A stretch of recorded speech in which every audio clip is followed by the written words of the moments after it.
మన రక్షకుడైన యేసుక్రీస్తు నామమున అందరికీ వందనాలండి.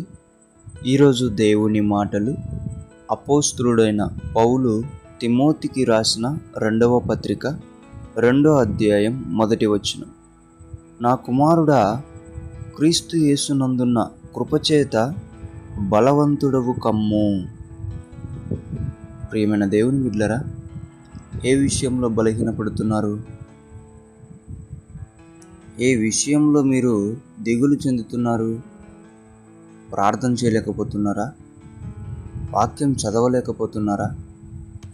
సువార్త ప్రకటించలేకపోతున్నారా? సరిగ్గా వాక్యం అర్థమవ్వడం లేదా? దేవుని జ్ఞానంలో బలహీనపడుతున్నావా? ఏ విషయంలో నీవు బలహీనపడుతున్నావు? కుటుంబంలో బలహీనపడుతున్నావా? సమస్యలను చూసి బలహీనపడుతున్నావా?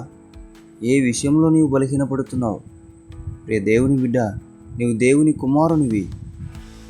ఆయన కృపచేత నీవు బలవంతుడు కమ్ము. ఆమేన్. దేవుని బిడ్డలారా, అయ్యా నేను బలహీనపడుతున్నానయ్యా, నీ కృపచేత నన్ను బలపరచు తండ్రి అని నువ్వు గనక ఆయనను అడిగినట్లయితే ఆయన కృపచేత నిన్ను బలపరిచే దేవుడైనాడు. దేవుని బిడ్డలారా, కాబట్టి ఏ విషయంలో బలహీనపడకండి. దేవుని కృపచేత మీరు బలపరచబడతారు. దేవుడు మిమ్మల్ని ఆయన కృపచేత బలపరచునుగాక. ఆమేన్. దేవుడి మాటలను దీవించునుగాక. ప్రార్థించుకుందాం. దేవానికి వందనాలు, స్తోత్రాలు. నీ బిడ్డలు ఎంతోమంది అనేక విధాలుగా బలహీనపడిపో నీకు చెప్పుకోలేని బాధలో ఉండిపోతున్నారు నాయన. అటువంటి బిడ్డలను ఒకసారి గుర్తించి ఆ బిడ్డల పట్ల బలమైన నీ కృపచేత వారిని తాకి వారిని బలపరచమని యేసు నామములో అడుగుతున్నాం తండ్రి.